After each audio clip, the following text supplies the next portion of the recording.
아픈 시어머니의 수술비 500만 원을 외면한 며느리. 그 차가운 말에 제 세상이 무너지는 듯 했습니다. 하지만 저는 더 이상 약한 엄마로만 살지 않기로 했습니다. 제가 수십 년간 잊고 있던 단 하나의 진실을 찾아냈으니까요. 이 조용한 반격의 끝을 함께 지켜봐 주세요. 성수동의 낡은 다리미.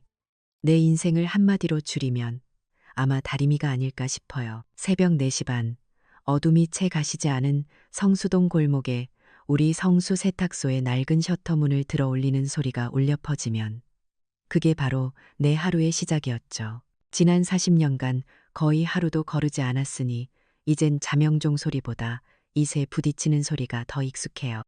끼익, 쾅. 셔터를 올리고 나면 눅눅하고 서늘한 새벽 공기와 함께 익숙한 냄새가 나를 맞이해요. 세제 냄새, 조금은 퀴퀴한 오래된 옷 냄새, 그리고 기계 기름 냄새. 젊었을 땐 이 냄새가 지긋지긋했는데 이젠 내 살냄새보다 더 익숙해서 오히려 마음이 편안해져요. 이게 바로 내가 평생을 바쳐온 삶의 냄새니까. 불을 켜면 좁고 긴 세탁소 안이 환해져요. 벽에는 수십 년 단골들의 옷들이 비닐에 쌓여 가지런히 걸려 있고 한쪽 구석에는 늙은 남편의 영정 사진이 나를 보고 희미하게 웃고 있어요. 사진 속 남편은 아직도 검은 머리인데 나는 이제 머리부터 마음까지 온통 하얗게 서리가 내렸네요. 사진을 한번 쓰다듬고는 내 자리로 가요. 내 전용 의자, 그리고 내 평생의 무기이자 동반자인 낡은 스팀 다리미. 자, 오늘도 시작해볼까? 혼잣말을 하며 다리미 전원을 켜면 칙 하는 소리와 함께 뜨거운 김이 훅 올라와요. 이 소리를 들어야 비로소 잠이 확 깨고 정신이 들어요. 이 다리미 하나로 자식들 공부시키고 시집 장가 보내고 이 집도 지켰으니까. 내게는 그냥 쇠붙이가 아니에요. 내 청춘이고 내 훈장이죠. 창밖은 아직 어두컴컴한데 길 건너편은 벌써부터 휘황찬란해요. 아들 현수와 며느리 미정이가 하는 카페, 메종파크라고 했던가. 이름도 어려워요. 밤새 켜놓은 듯한 은은한 조명이 유리창 너머로 흘러나오는데 꼭 딴 세상 같아요. 우리 세탁소는 40년 전 모습 그대로인데 길 하나 건넜을 뿐인데 세상은 저렇게 변해버렸어요. 저기가 요즘 젊은 사람들이 좋아하는 곳이래요. 오래된 공장 건물을 개조해서 만들었다는데 그래서 그런지 겉은 낡았는데 속은 번쩍번쩍해요. 꼭 요즘 사람들 마음 같다는 생각도 들고요. 오전 일을 정신없이 하다 보면 동네 단골들이 하나둘씩 찾아와요. 어머니, 이 와이셔츠 깃에 묻은 거 빠질까요? 아이고, 김 사장. 어서 와요. 못 뺄 게 뭐 있나. 어디 한번 봅시다. 근처 공장에서 일하는 김 사장은 이 동네 토박이라 나랑은 형님, 동생 하는 사이예요. 그의 와이셔츠 깃에 묻은 누런 땀자국을 보며 나는 세월의 흔적을 읽어요. 이 와이셔츠 한 장에도 한 가정의 고단한 역사가 다 담겨 있는 법이죠. 나는 그냥 옷의 주름을 펴는 게 아니에요. 사람들의 고단한 삶의 주름을 잠시나마 팽팽하게 펴주는 거라고 나는 그렇게 믿고 살았어요. 김 사장이 고맙다는 인사를 하고 나가는 뒷모습을 보며 잠시 흐뭇해졌어요. 이런 게 사람 사는 정이지. 하지만 그 평화는 오래가지 않아요. 점심시간이 좀 지나서 며느리 미정이가 카페에서 나와 우리 세탁소 쪽을 힐끔 쳐다보는 게 느껴졌어요. 일부러 들으라는 듯이 자기 카페 앞에서 직원과 이야기하는 목소리가 바람을 타고 여기까지 들려왔죠. 아, 정말 저 표백제 냄새 때문에 머리가 아파. 우리 카페 컨셉이랑 너무 안 맞잖아. 가슴에 찬물이 확 끼얹어지는 기분이었어요. 내 평생의 냄새가, 내 자부심의 냄새가 이제는 며느리의 고급스러운 카페의 해가 되는 골칫거리가 되었구나. 서러운 마음이 훅 치밀었지만 애써 고개를 저었어요. 그래, 젊은 사람들은 그럴 수도 있지. 요즘 세상이 어떤 세상인데. 미정이는 참 부지런해요. 하루 종일 최신 유행하는 스마트폰을 손에서 놓지 않고 뭔가를 계속 들여다보고 두드리고 사진을 찍어 올려요. 그 작은 기계 안에 온 세상이 다 들어있는 것 같았어요. 나는 아직도 아들에게 전화할 때 폴더폰을 열어 통화 버튼을 한참이나 눌러야 하는데 말이에요. 가끔 현수한테 돈 붙일 일이 있어 물어보면 미정이가 옆에서 어머니, 그냥 제가 앱으로 보내드릴게요. 편하게 계세요라고 말하는데 그게 꼭 나를 아무것도 모르는 늙은이 취급하는 것 같아 기분이 영 씁쓸했죠. 편한 게 아니라 내가 점점 세상과 멀어지고 있다는 증거 같았거든요. 그날 오후였어요. 갑자기 오른쪽 아랫배가 바늘로 콕콕 쑤시는 것처럼 아파오기 시작했어요. 처음이 아니었죠. 몇 달 전부터 가끔씩 찾아오던 통증이었어요. 나이 들어서 그러려니 하고 넘겼는데 오늘은 유난히 아팠어요. 잠시 허리를 펴고 숨을 골랐죠. 마침 며칠 전에 병원에 갔을 때 의사 선생님이 했던 말이 떠올랐어요. 담석증이라고 돌이 꽤 커서 수술하는 게 좋겠다고 했었거든요. 수술. 그 말을 듣는 순간 덜컥 겁부터 났어요. 몸도 몸이지만 돈 걱정이 먼저 들었으니까요. 그때 마침 미정이가 카페 창가에 앉아 새로 만든 케이크 사진을 찍고 있었어요. 아마 SNS에 올릴 모양이었죠. 혼잣말처럼 투덜거리는 소리가 여기까지 들리는 것 같았어요. 아, 이번 달은 생각보다 매출이 별로네. 그 말을 들으니 내 뱃속 통증이 더 심해지는 것 같았어요. 너희는 매출 걱정을 하는데 나는 내 몸뚱이 걱정을 하는구나. 같은 하늘 아래 길 하나를 사이에 두고 우리는 이렇게 다른 걱정을 하며 살고 있었어요. 저녁이 다 되어갈 무렵 우편함에 꽂힌 손주 녀석의 학원비 명세서를 발견했어요. 매달 100만 원. 적은 돈이 아니죠. 현수가 대기업 다니다가 갑자기 자기 사업하겠다고 카페를 차릴 때 퇴직금이며 모아둔 돈을 다 쏟아부었어요. 그래서 손주 학원비는 지난 3년간 묵묵히 내가 내주고 있었죠. 그래, 내 손주가 잘 돼야 우리 아들도 길을 펴지. 나는 익숙하게 서랍에서 낡은 봉투를 꺼내 현금 100만 원을 담았어요. 은행 가는 것도 이제는 힘에 부쳐서 늘 이렇게 현금을 모아두었다가 주곤 했어요. 이 돈이면 내 병원비 걱정은 좀 덜 수 있을 텐데 하는 생각이 아주 잠깐 스쳤지만 이내 고개를 저었어요. 부모란 그런 거니까. 자식 입에 밥 들어가는 게 내 배부른 것보다 더 좋은 게 부모니까요. 그날 저녁, 오랜만에 아들 내외와 함께 저녁 식사를 하게 됐어요. 미정이가 만든다는 파스타는 내 입에는 영 맞지 않았지만 그래도 아들 얼굴 보는 게 좋아서 억지로 몇 입 넘겼죠. 어색한 침묵이 흐르는 식탁에서 나는 큰 용기를 내서 조심스럽게 입을 열었어요. 저기, 현수야. 내가 몸이 좀 안 좋아서 병원에 갔었는데 수술을 해야 할 것 같다더구나. 아들 현수는 놀란 눈으로 나를 쳐다봤어요. 하지만 먼저 입을 연 건 며느리 미정이었죠. 들고 있던 포크를 탁 소리가 나게 접시에 내려놓더니 과장된 한숨을 푹 쉬었어요. 어머님, 저희 요즘 힘든 거 아시잖아요. 카페 대출금 이자만 해도 한 달에 얼마인데요. 이번에 여름 신메뉴 개발한다고 재료비도 엄청 깨졌고 저번에 에어컨 고장 나서 바꾼 건 아세요? 미정이는 마치 내가 자기들 돈을 뜯어내려는 사람인 것처럼 장황하게 어려운 사정을 늘어놓기 시작했어요. 나는 그저 수술비가 걱정된다는 말을 하려던 것뿐인데 순식간에 죄인이 된 기분이었어요. 아니, 내 말은 그냥 그렇다는 거지. 알아요, 어머님. 저희도 어머님 걱정되죠. 그런데 상황이 이런 걸 어떡해요. 나는 아들 현수를 쳐다봤어요. 내 아들은 아내와 나 사이에서 어쩔 줄 몰라 하며 눈동자만 굴리고 있었어요. 그저 엄마, 많이 아파? 라는 말 한마디면 되는데 그 말조차 꺼내지 못하는 아들의 얼굴을 보니 가슴이 무너져 내렸어요. 파스타 면발이 목에 걸린 것처럼 더 이상 넘어가지 않았어요. 그렇게 저녁 식사는 끝이 났어요.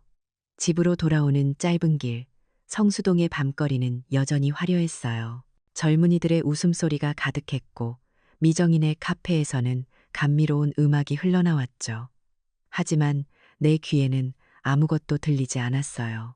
오직 내 안에서 웅웅거리는 서러움과 뱃속의 통증만이 느껴질 뿐이었어요. 내 평생을 바쳐 지켜온 이 집, 이 세탁소, 그리고 내 아들, 그 모든 것이 오늘따라 너무나 멀게만 느껴졌어요. 작은 갈등의 씨앗이 내 마음속에 뿌려진 아주 길고 고단한 하루였어요. 그날 밤은 유난히 길었어요. 천장에 매달린 낡은 형광등 불빛 아래 누워있자니 온몸에 뼈마디가 쑤셔오는 것 같았죠. 아랫배의 통증은 마치 살아있는 생물처럼 꾸물거리며 나를 괴롭혔고 그보다 더 아픈 건 텅 비어버린 마음이었어요. 평생을 자식 하나만 보고 살았는데 내 아픈 몸뚱이보다 며느리의 카페 대출금이 더 중요해진 세상이 야속해서 눈물이 났어요. 남편이 살아있었다면 이렇지는 않았을 텐데 밤새 뒤척이다 새벽녘에야 겨우 잠이 들었나 봐요.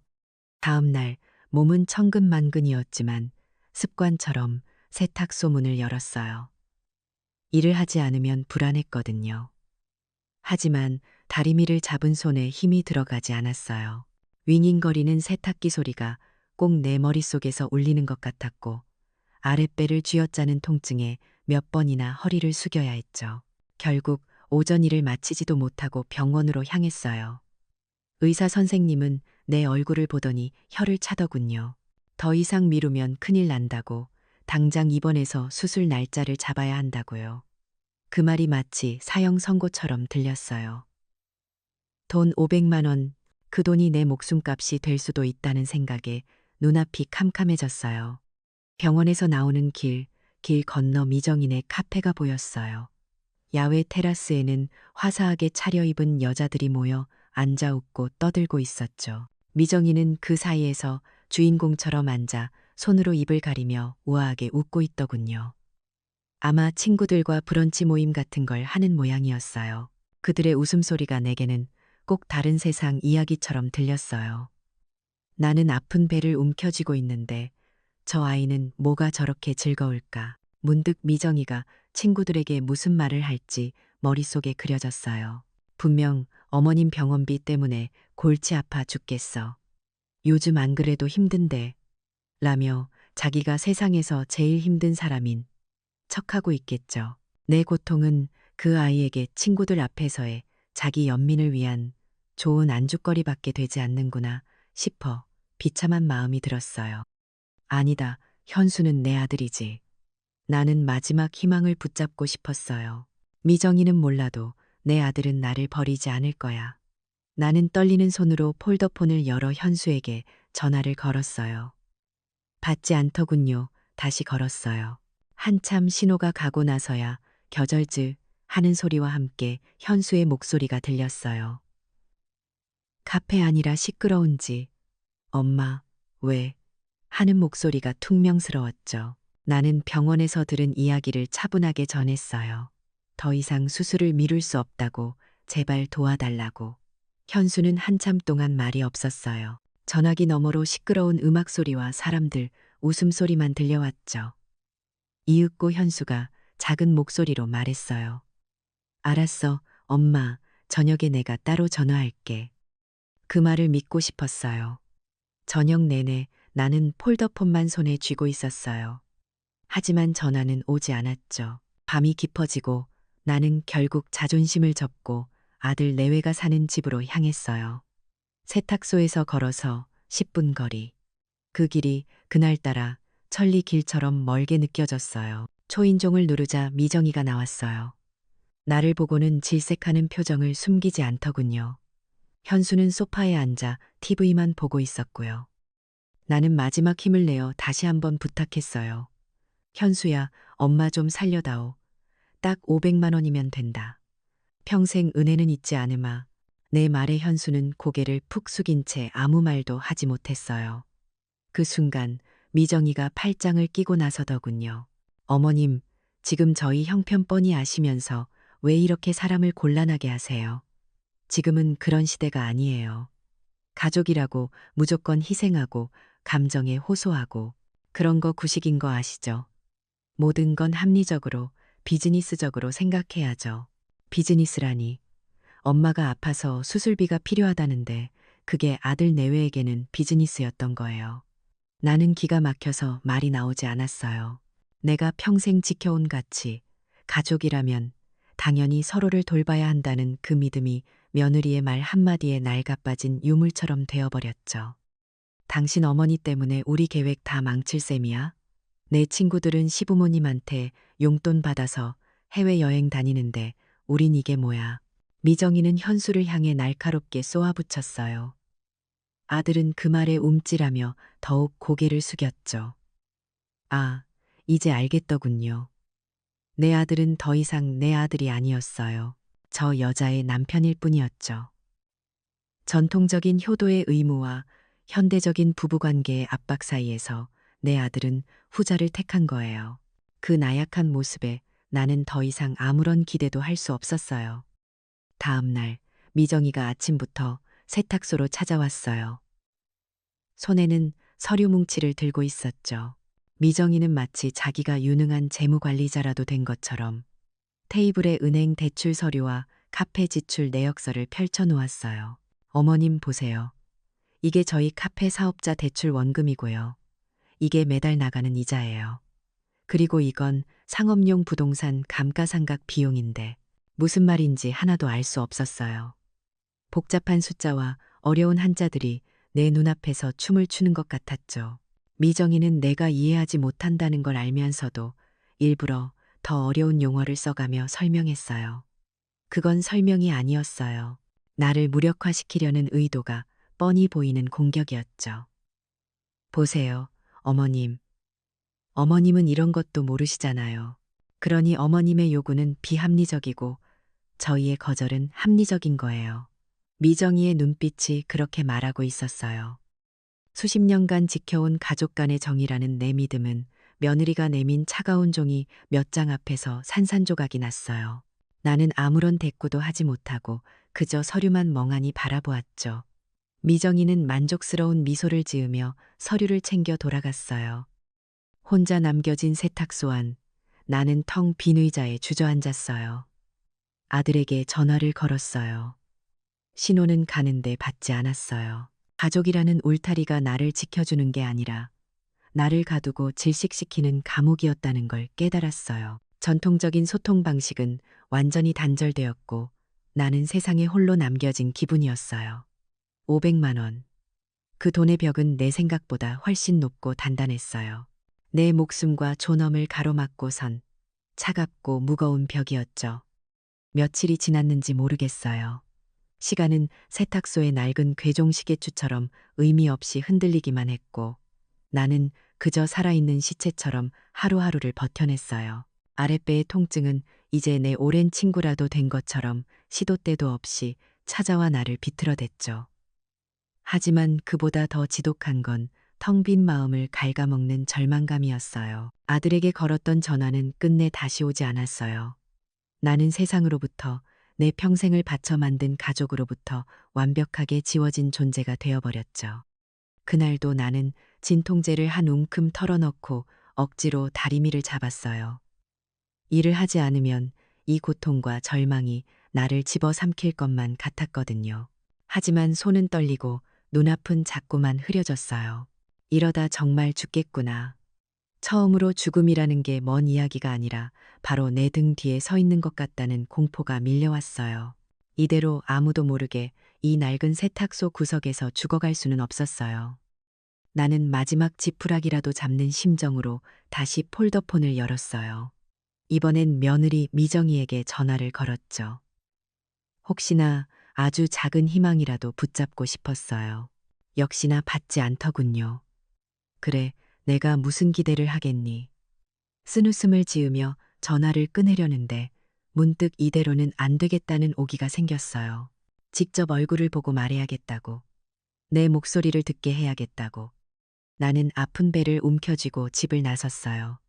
길 건너 카페는 여전히 화려한 불빛을 뽐내고 있었죠.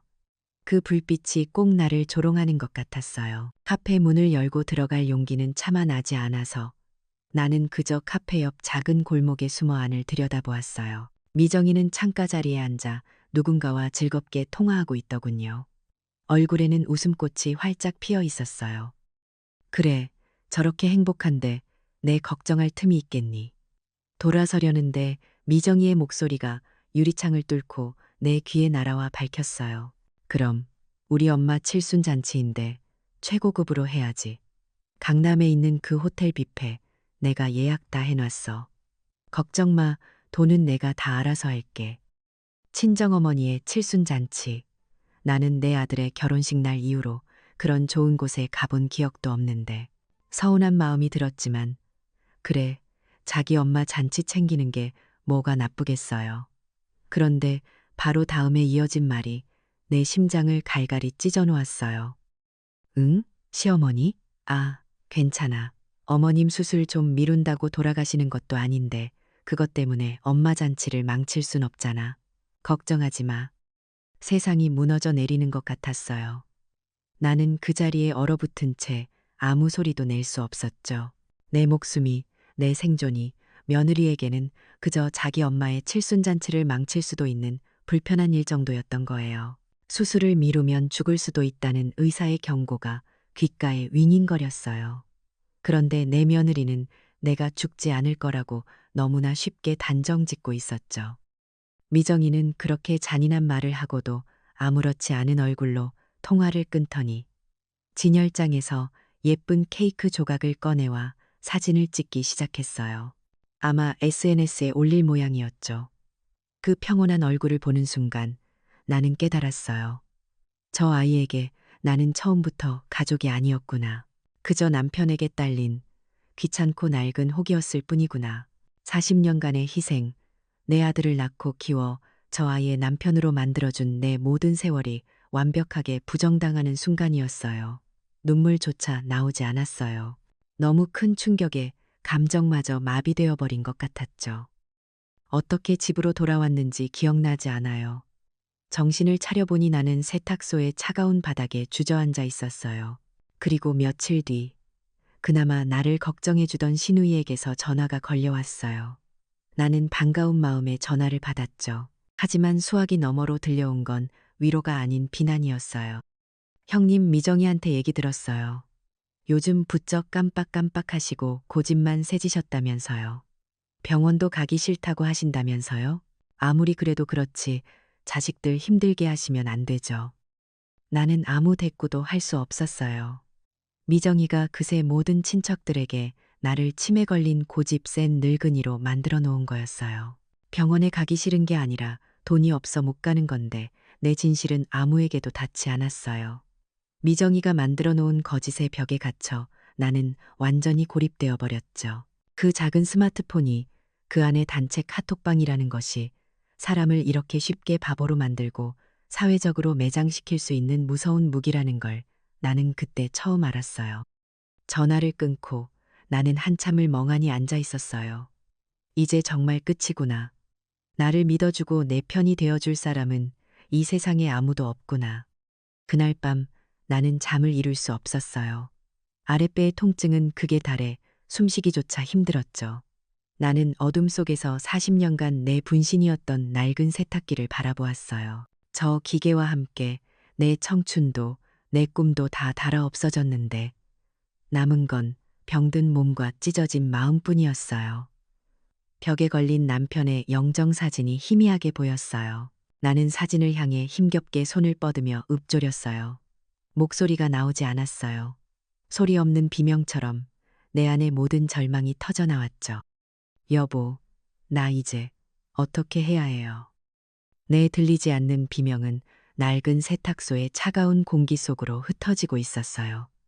그날 밤 나는 내 인생의 가장 깊고 어두운 바닥으로 가라앉고 있었어요. 의식이 까무룩 꺼졌다 다시 돌아오기를 몇 번이나 반복했는지 몰라요. 차가운 세탁소 바닥의 냉기가 등줄기를 타고 올라와 온몸을 꽁꽁 얼리는 것 같았죠. 아랫배의 통증은 이제 칼로 저미는 것처럼 날카로워졌고 나는 그저 웅크린 채 가쁜 숨만 몰아쉬었어요. 이대로 죽는구나. 내 인생의 마지막이 이렇게 초라하고 외로울 줄은 꿈에도 몰랐네요. 눈을 감자 남편의 얼굴, 그리고 아직 어렸던 현수의 얼굴이 차례로 스쳐 지나갔어요. 내가 뭘 그렇게 잘못했을까? 평생을 남들한테 싫은 소리 한 번 안 하고 굳은 일 마다 않고 성실하게만 살아온 죄밖에 없는데 얼마나 지났을까? 희미한 의식 너머로 누군가 세탁소의 낡은 유리문을 조심스럽게 두드리는 소리가 들렸어요. 환청인가 싶어 무시하려는데 문 두드리는 소리는 끈질기게 이어졌죠. 나는 마지막 남은 힘을 쥐어짜 몸을 일으켰어요. 비틀거리며 문으로 다가가자 유리문 너머로 옆집 해심 할머니의 걱정스러운 얼굴이 보였어요. 아이고, 복자야, 괜찮은 게야? 이틀째 세탁소 문도 안 열고 불도 꺼져 있길래 무슨 일 있나 싶어서 와봤지. 문을 열자마자 해심 할머니는 내 얼굴을 보더니 기겁을 했어요. 세상에, 얼굴이 왜 이리 반쪽이 됐어? 어디 아픈 게야? 그 따뜻한 목소리를 듣는 순간 꾹꾹 눌러왔던 서름이 한꺼번에 터져 나왔어요. 나는 어린애처럼 해심 할머니의 옷자락을 붙잡고 엉엉 울기 시작했어요. 내 평생 누구 앞에서 그렇게 서럽게 울어본 건 처음이었을 거예요. 할머니는 아무것도 묻지 않고 그저 내 등을 멀차 토닥여 주었죠. 한참을 울고 나서야 나는 띄엄띄엄 그간의 이야기를 털어놓았어요. 아픈 몸, 모자란 수술비, 그리고 아들 내외의 냉정한 말들까지. 이야기를 듣는 내내 해심 할머니는 자기 일처럼 분개하며 혀를 찼어요. 세상에 짐승만도 못한 것들, 지혜미가 아프다는데 그걸 외면해? 천벌을 받아도 시원찮을 놈들이지. 내 이야기를 다 들은 해심 할머니는 갑자기 자리에서 일어나 자기 집으로 뛰어가더군요. 그리고 잠시 후에 돌아온 할머니의 손에는 꼬깃꼬깃한 봉투 하나가 들려 있었어요. 복자야, 이걸로라도 먼저 급한 불부터 꺼. 내가 가진 게 이것밖에 없어서 미안하네. 봉투 안에는 할머니가 평생 쌈짓돈으로 모아온 듯한 돈 300만 원이 들어 있었어요. 피부치도 외면한 나를 수십 년간 담벼락 하나 사이에 두고 지내온 이웃이 품어주는 순간이었죠. 나는 고맙다는 말도 제대로 못하고 그저 뜨거운 눈물만 뚝뚝 흘렸어요. 바로 그때였어요. 할머니, 저 왔어요. 하는 씩씩한 젊은이 목소리와 함께 해심 할머니 댁 대문이 열리더니 훤칠한 청년 하나가 들어섰어요. 할머니의 손자였죠. 어릴 때 몇 번 보고는 못 봤는데 어느새 이렇게 늠름하게 자랐더군요. 청년은 우리를 보더니 잠시 멈칫했어요. 김복자 할머니 아니세요? 그런데 왜 울고 계세요? 해심 할머니는 손자를 보자마자 기다렸다는 듯이 다시 분통을 터뜨렸어요. 자초지종을 들은 손자의 얼굴은 순식간에 굳어졌죠. 자신을 박준영이라고 소개한 그 청년은 놀랍게도 변호사라고 했어요. 할머니, 잠깐만요. 이건 그냥 넘어갈 일이 아닌 것 같은데요. 준영 씨는 내게 다가와 차분하지만 단호한 목소리로 물었어요. 할머니, 혹시 지금 살고 계신 이 세탁소 건물 말고 다른 재산은 없으세요? 나는 힘없이 대답했죠. 재산은 무슨, 이 건물이랑 길 건너 애들 카페 하는 작은 상가가 전부인데 그것도 다 낡았어. 그 말을 듣는 순간 준영 씨의 눈빛이 날카롭게 빛났어요. 그는 주머니에서 최신 스마트폰을 꺼내더니 무언가를 빠르게 검색하기 시작했어요. 한참 동안 화면을 들여다보던 그의 입에서 믿을 수 없는 말이 흘러나왔죠. 할머니 혹시 이 두 건물 모두 할머니 명의로 되어 있다는 거 알고 계셨어요? 나는 무슨 소린가 싶어 어리둥절한 얼굴로 그를 쳐다봤어요. 남편이 죽기 전에 이 집이랑 상가는 당신 거니까 무슨 일이 있어도 꼭 지키고 현수 잘 부탁하오라고 말했던 기억이 희미하게 떠올랐지만 나는 그저 낡은 서류 쪼가리일 뿐이라고 생각하고 살아왔거든요. 준영 씨는 스마트폰 화면을 내 쪽으로 돌려 보여주었어요. 화면에는 등기부등본이라는 어려운 한자와 함께 두 건물의 소유주란에 내 이름 김복자 석자가 선명하게 찍혀 있었어요. 할머니, 이 모든 건 다 할머니 재산이에요. 아드님과 며느님은 그동안 할머니 건물에서 단 한 푼의 월세도 내지 않고 공짜로 장사를 해온 거고요. 나는 그 자리에 얼어붙었어요. 내가 잊고 있던 진실, 내가 외면하고 있던 나의 권리, 그것이 내 아들 내외의 배신으로 가장 절망적인 순간에 전혀 예상치 못한 젊은이의 손을 통해 내 앞의 모습을 드러낸 거예요. 그날 이후 모든 것이 달라지기 시작했어요. 준영 씨는 자기 일처럼 발벗고 나섰죠. 가장 먼저 한 일은 내 낡은 폴더폰을 최신 스마트폰으로 바꿔준 거였어요. 할머니, 이제부터는 세상과 소통하셔야 해요. 더 이상 모르고 당하시면 안 돼요. 나는 난생 처음 만져보는 미끈한 기계가 어색하고 두려웠지만 준영 씨는 손자처럼 차근차근 사용법을 가르쳐 주었어요. 은행 앱을 설치하고 내 명의로 된 통장의 잔고를 확인하는 법을 배웠죠. 화면에 찍힌 숫자를 보는 순간 나는 다시 한번 놀랐어요. 남편이 남겨준 돈과 내가 평생 세탁소를 하며 푼푼히 모은 돈이 생각보다 꽤 큰 금액이 되어 통장 안에서 잠자고 있었던 거예요. 나는 처음으로 내 힘으로 내 재산을 확인하고 작은 미소를 지었어요. 아주 작은 시작이었지만 그건 분명한 권리의 회복이었죠. 며칠 뒤 나는 해심 할머니가 끓여준 뜨끈한 된장찌개를 먹고 기운을 차린 뒤 준영 씨의 사무실로 향했어요. 성수동의 오래된 공장들 사이에 우뚝 솟은 번듯한 지식산업센터. 그 안에 있는 그의 사무실은 내가 사는 세상과는 전혀 다른 곳처럼 보였죠. 준영 씨는 미리 준비해둔 서류들을 내 앞에 펼쳐놓으며 말했어요. 할머니, 이제 반격을 시작할 시간이에요. 그의 눈빛은 자신감으로 가득 차 있었어요. 첫 단계는 며느님이 운영하는 카페 건물에 대해 내용 증명을 보내는 겁니다. 건물주로서 그동안 무상으로 사용한 것에 대한 임대료를 청구하고 정식으로 임대차 계약을 체결할 것을 요구하는 거죠. 만약 응하지 않으면 법적으로 명도 소송을 진행해서 가게를 비우게 할 수도 있고요.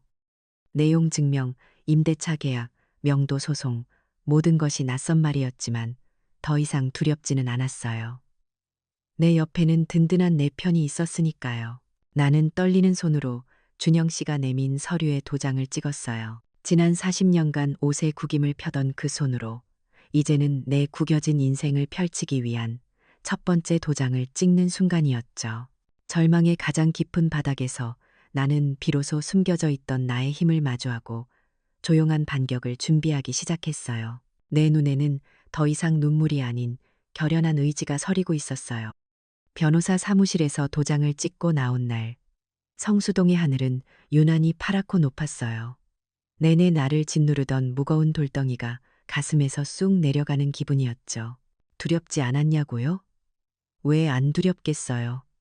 평생을 참고 양보하며 살아온 내가 내 아들, 며느리를 상대로 법인이 소송인이 하는 낯선 싸움을 시작한 건데요. 하지만 그 두려움보다 더 큰 건 이대로 썩어 문드러지지는 않겠다는 결심이었어요. 내 인생의 마지막은 내 힘으로 내 존엄을 지키다 끝내고 싶었어요. 며칠 뒤 준영 변호사에게서 연락이 왔어요. 내용 증명이 등기 우편으로 아들 내외에게 발송되었다고요. 이제 주사위는 던져졌어요. 나는 일부러 더 씩씩하게 세탁소 일을 했어요. 마음이 흔들릴 틈을 주지 않으려고요. 그날 오후 아니나 다를까 며느리 미정이에게서 전화가 걸려왔어요. 받지 않았죠. 곧이어 아들 현수에게서 전화가 왔어요. 나는 잠시 망설이다 전화를 받았어요. 엄마, 지금 이게 무슨 짓이야? 무슨 내용 증명이야? 엄마, 정말 노망 났어? 아니, 누가 옆에서 엄마를 사주하는 거야. 아들의 목소리는 분노로 가득 차 있었어요.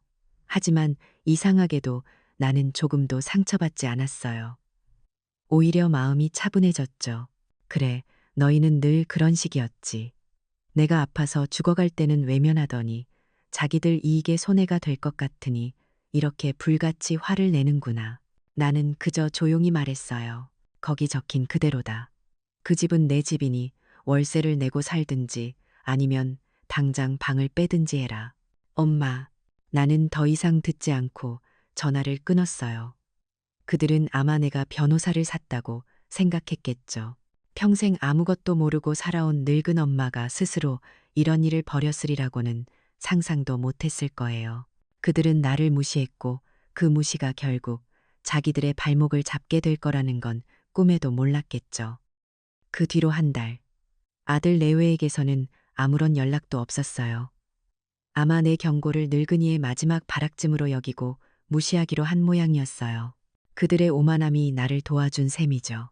준영 변호사는 약속된 날짜가 지나자마자 곧바로 명도 소송을 진행했어요. 법은 내 편이었고 재판은 생각보다 싱겁게 끝났어요.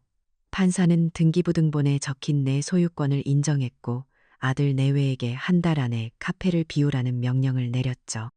법원에서 보낸 퇴거 집행 예고장이 카페 유리문에 나붙은 날 동네가 발칵 뒤집혔어요. 그제야 사태의 심각성을 깨달은 미정이와 현수는 미친 듯이 내게 전화를 걸어댔어요. 나는 휴대폰 전원을 아예 꺼버렸. 이제 와서 하는 그들의 말은 더 이상 듣고 싶지 않았어요. 기회는 충분히 주었으니까요. 마침내 집행 당일이 되었어요. 그날 아침 나는 세탁소 문을 열지 않았어요.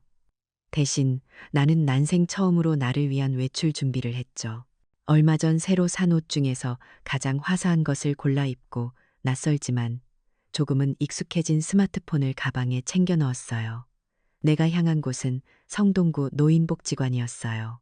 시니어 수선교실 첫 수업이 있는 날이었거든요.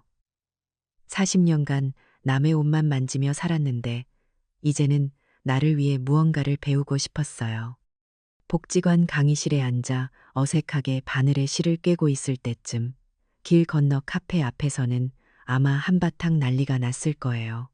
나는 창밖을 내다보지 않았어요. 이제 그건 더 이상 내 삶의 중심이 아니었으니까요. 내 앞에는 구멍난 내 낡은 스웨터와 그것을 내 손으로 직접 깁는 새로운 시간이 놓여 있었죠. 자, 다들 여기 보세요. 홈질은 이렇게 하는 거예요. 강사님의 친절한 설명에 집중하며 한 땀 한 땀 바느질을 했어요. 서툴렀지만 재미있었어요. 옆자리에 앉은 할머니들과 아이고, 나는 눈이 침침해서 바늘구멍도 안 보이네 하며 웃기도 했죠. 그 평온한 시간 속에서 나는 지난 몇 달간 나를 짓눌렀던 지옥 같은 고통을 잊을 수 있었어요. 수업이 끝나고 복지관을 나설 때 내 스마트폰이 부웅하고 짧게 울렸어요. 준영 변호사가 보낸 메시지였죠. 할머니, 모든 것이 순조롭게 끝났습니다. 짧은 문장이었지만 그 어떤 말보다 큰 위로가 되었어요. 내가 세탁소로 돌아왔을 때 길 건너편은 전쟁터가 휩쓸고 간 것 같았어요. 카페 안에 있던 테이블과 의자, 커피 머신 같은 것들이 모두 길가에 나와 있었고 법원에서 나온 집행관들이 마지막 정리를 하고 있었죠. 미정이는 길바닥에 주저앉아 멍하니 그 광경을 바라보고 있었고 현수는 어쩔 줄 몰라 하며 담배만 뻑뻑 피우고 있더군요. 그들의 화려했던 성이 무너져 내리는 순간이었어요. 미정이의 단골 손님들이었던 동네의 젊은 사람들과 주변 상인들이 수군거리며 그 모습을 구경하고 있었죠. 나는 그들을 외면하고 묵묵히 세탁소의 셔터문을 올렸어요. 내 공간, 내 성으로 돌아온 거죠. 그날 저녁 성수동 카페 강제 집행 사건은 동네의 가장 큰 화제가 되었어요. 혜심 할머니는 저녁 내내 우리 집에 와서 자기 일처럼 기뻐하며 내 손을 잡아주었죠. 할머니를 통해 자초지종을 알게 된 동네 사람들은 모두 내 편이었어요. 그동안 얼마나 소가리를 했어. 잘했어, 복자야. 아주 속이 다 시원하네. 우리도 비슷한 일 겪고 있는데 용기가 안 나서 말도 못 꺼냈어. 정말 대단해. 비슷한 처지의 다른 노인분들이 조심스럽게 내게 다가와 조언을 구하기 시작했어요. 나는 그저 내 살기를 찾기 위해 한 일이었는데 그게 누군가에게는 용기가 되고 희망이 될 수도 있다는 걸 처음 알았어요. 그날 밤 나는 준영 씨의 도움을 받아 스마트폰으로 부동산 앱을 열었어요. 이제는 텅 비어버린 카페 건물을 새놓기 위해서였죠. 준영 씨가 가르쳐 준 대로 사진을 올리고 보증금 5천, 월세 200이라고 또박또박 글자를 입력했어요. 낯설고 어려운 일이었지만 내 재산을 내 손으로 관리한다는 사실에 가슴이 벅차올랐어요. 그리고 며칠 뒤 기적 같은 일이 일어났어요. 새로운 임차인이 나타나 계약이 체결되었다는 연락을 받았고 그날 저녁 내 스마트폰으로 알림 메시지 하나가 도착했어요. 오은행, 오은임으로부터 2,000,000원이 입금되었습니다. 나는 그 화면을 한참 동안 들여다보았어요. 아들의 손을 빌리지 않고 며느리의 눈치를 보지 않고 오롯이 내 힘으로 번 첫 임대료였죠. 그건 단순한 돈이 아니었어요.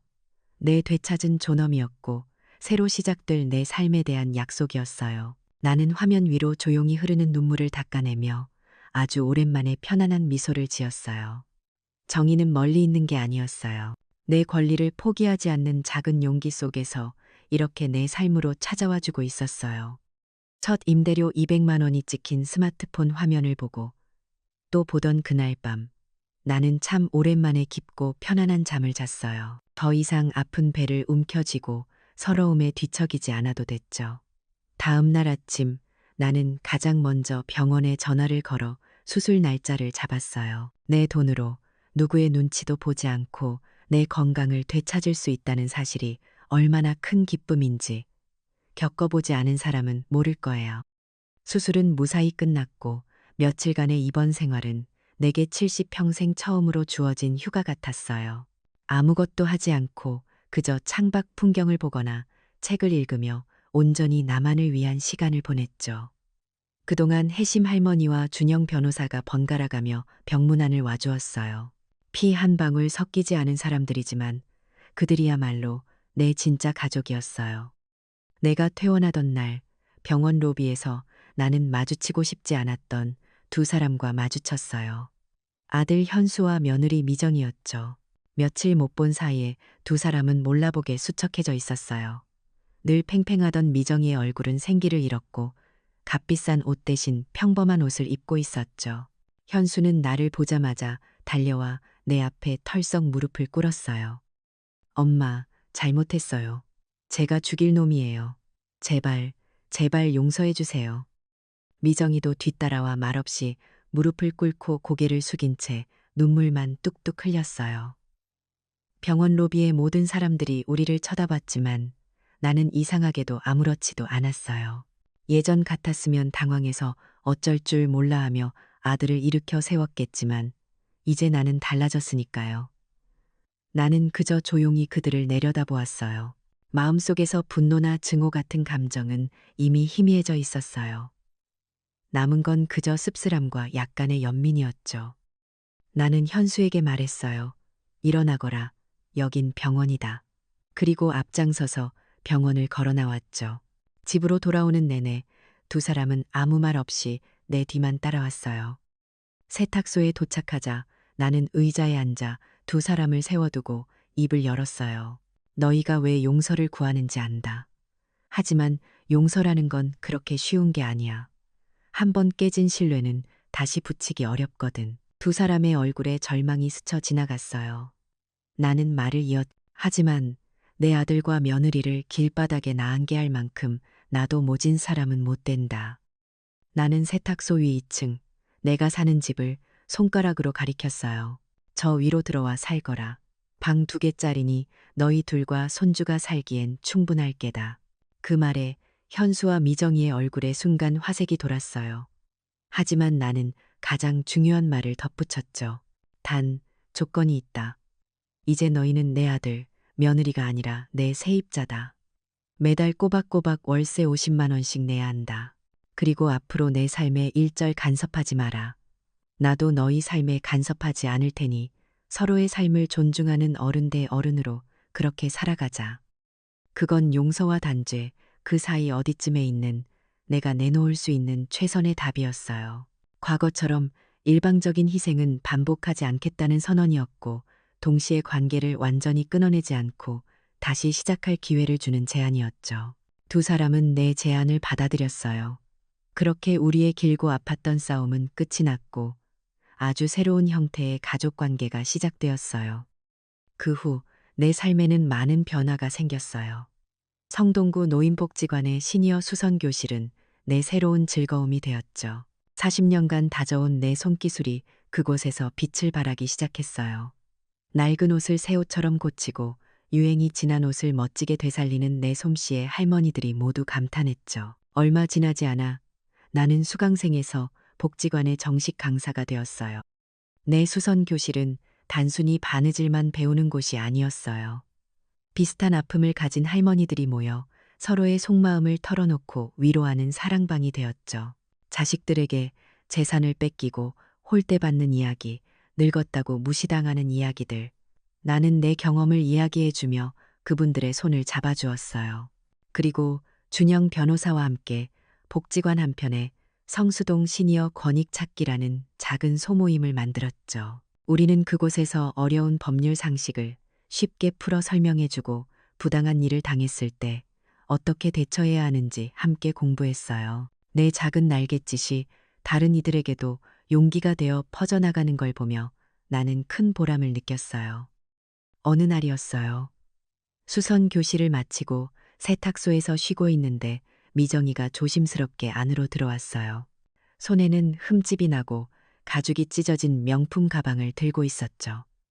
한때 그 아이의 자랑이었을 그 가방이 지금은 꼭 주인처럼 상처 입고 지쳐 보였어요. 미정이는 우물쭈물하며 가방을 내밀었어요.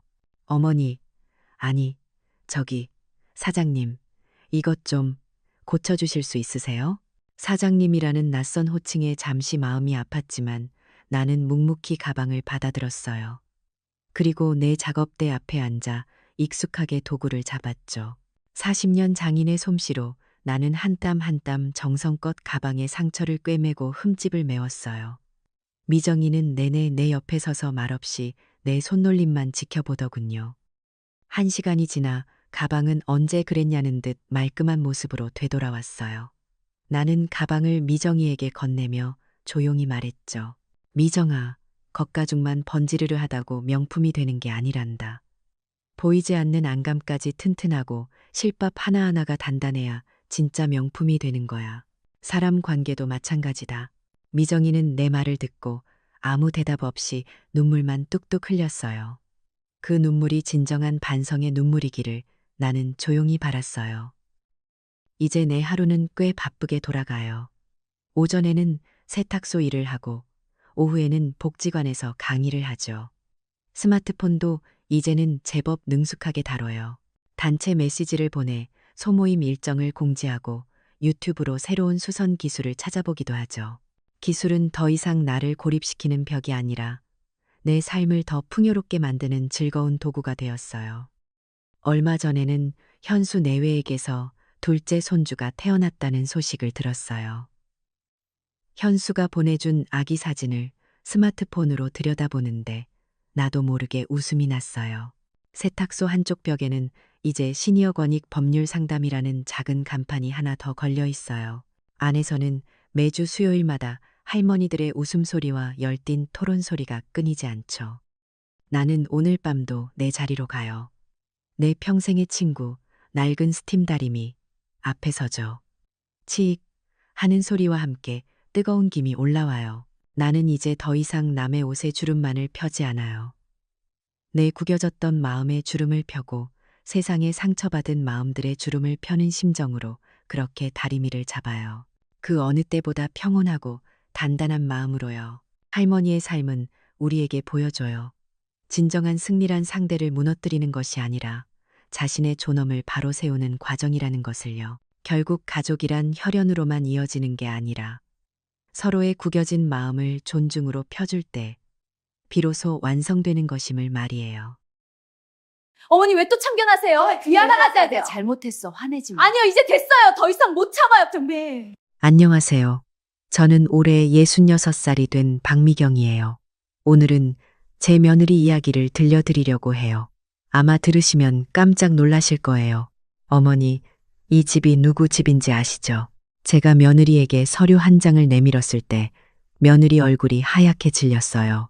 그동안 당연히 자기 집이라고 믿었던 그 아파트가 사실은 제 명이었거든요. 며느리는 벌벌 떨면서 물었죠.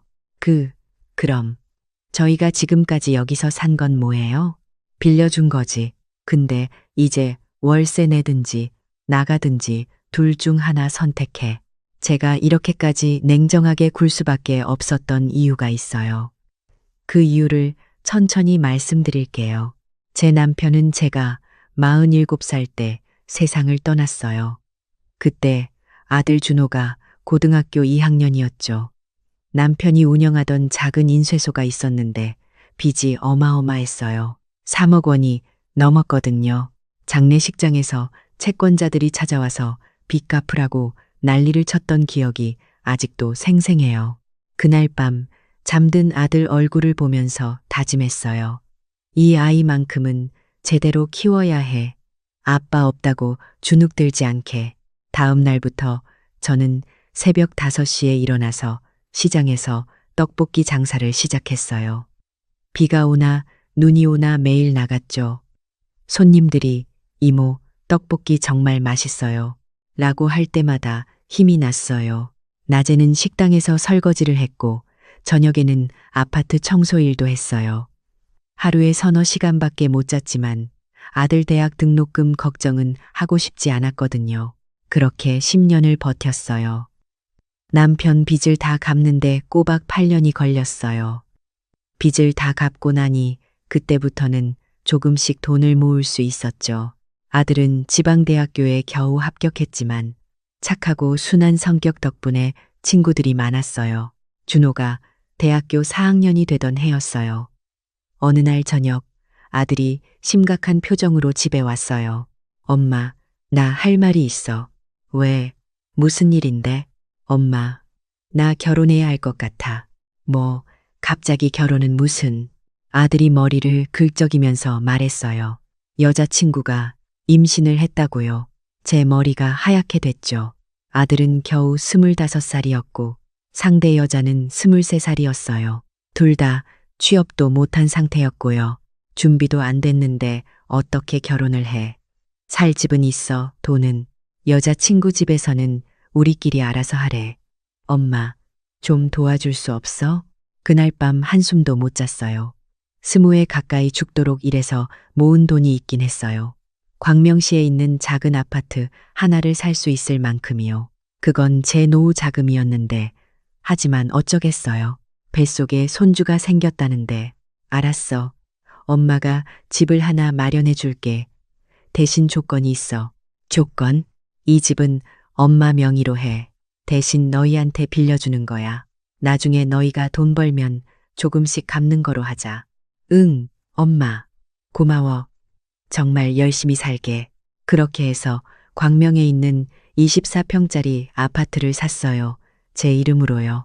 보증금 1억 5천에 월세 60만 원 정도 나가는 곳이었는데 아들 부부한테는 그냥 공짜로 살게 해줬죠. 나중에 형편되면 조금씩 갚으면 돼.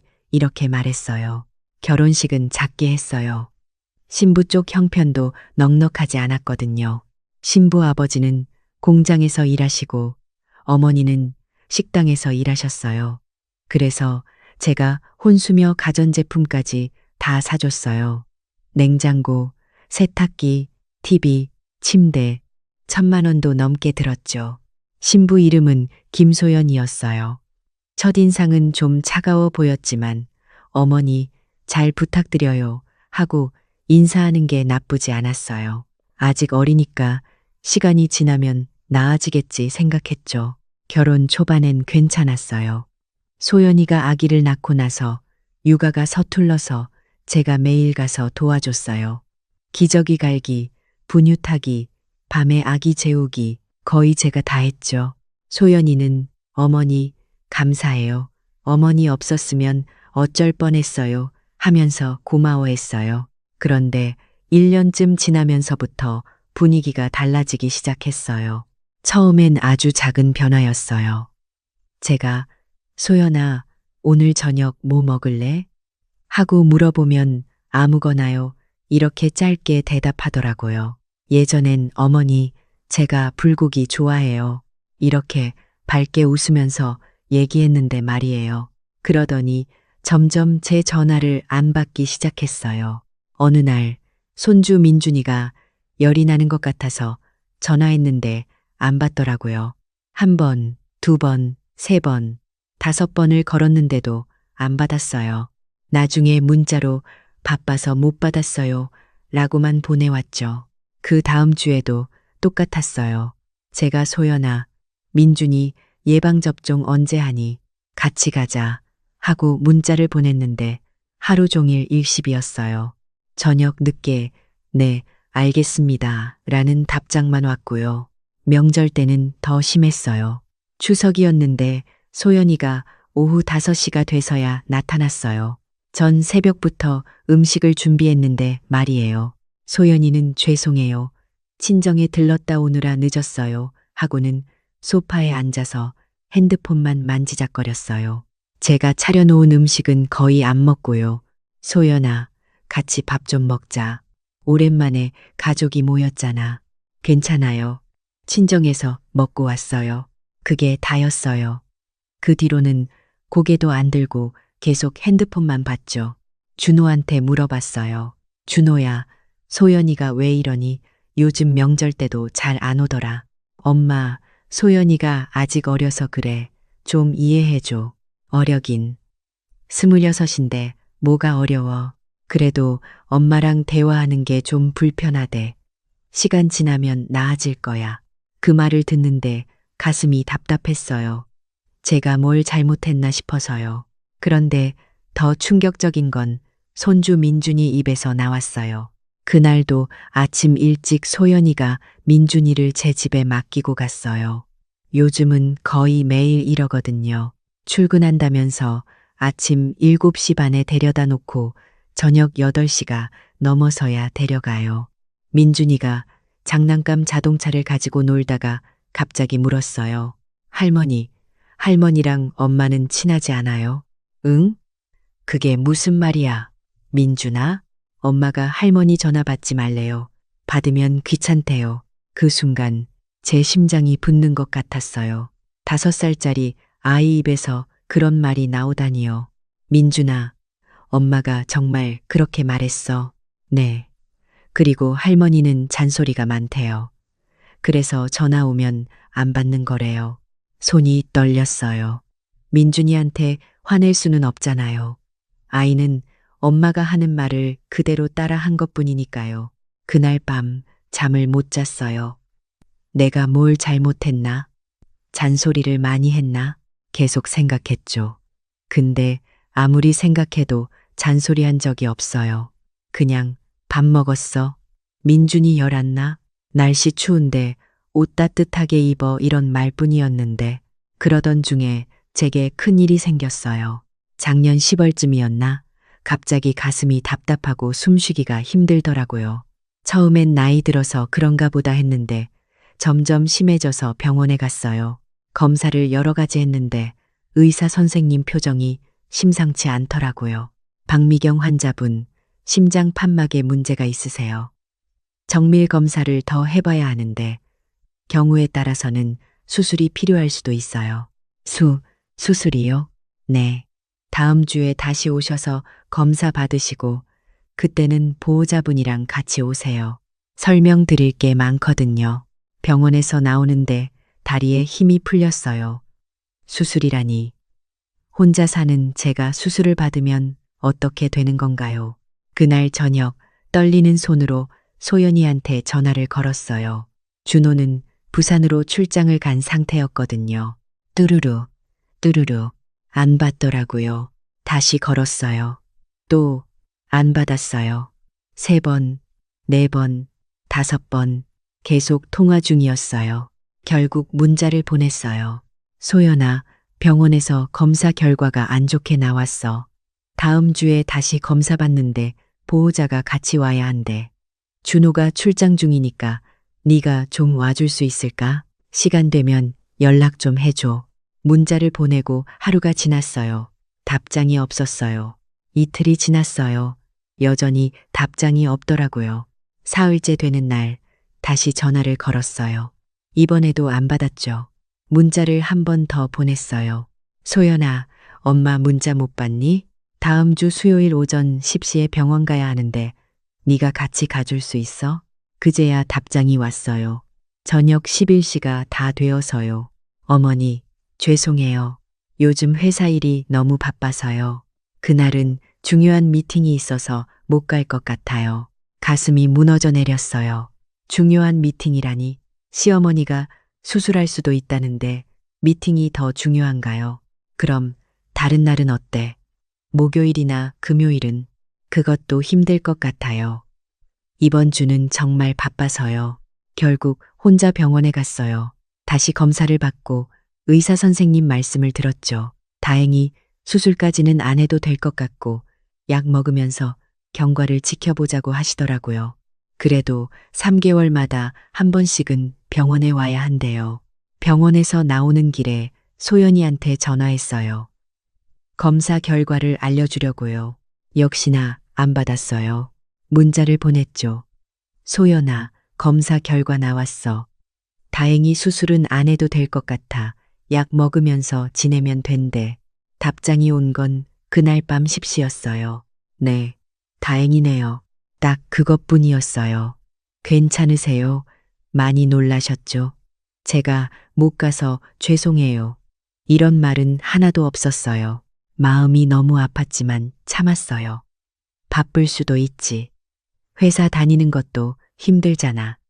스스로를 위로했죠. 그런데 며칠 뒤 우연히 진실을 알게 됐어요. 목요일 오후였어요. 제가 소연이네 집 근처 마트에 장을 보러 갔거든요. 손주 민준이 좋아하는 과일이랑 반찬 좀 만들어 주려고요.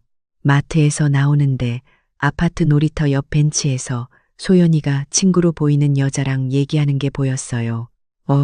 소연이 아니야? 오늘 회사 간다고 했는데. 가까이 가려다가 소연이 목소리가 들려서 발걸음을 멈췄어요. 진짜 시어머니가 또 전화했어. 이번엔 병원 간다고 같이 가자는 거야. 나보고, 헐, 그래서 갔어? 갈 리가 있나? 나 일부러 다 씹었지. 전화도 안 받고 문자도 늦게 답장하고. 야, 그래도 아프신데 좀 그런 거 아니야? 아니, 있잖아. 나이 드신 분들 있잖아. 맨날 아프다 아프다 하면서 관심 받으려는 거야. 진짜 아프면 아들한테 연락하지. 왜 며느리한테 연락해? 나는 며느리지 딸 아니거든? 제 심장이 쿵 내려앉는 것 같았어요. 그리고 솔직히 말해서 나 왜 시어머니 병원에 가야 돼? 회사 휴가 내서 아니면 조퇴해서 내 커리어는 생각 안 해. 시어머니 간병은 남편이 할 일이지 내가 할 일이 아니야. 근데 남편은 뭐래? 남편은 맨날 소연아, 엄마 좀 이해해줘. 엄마가 혼자 사시잖아. 이러지 뭐. 나한테 엄마 챙기라는 거야. 은근슬쩍.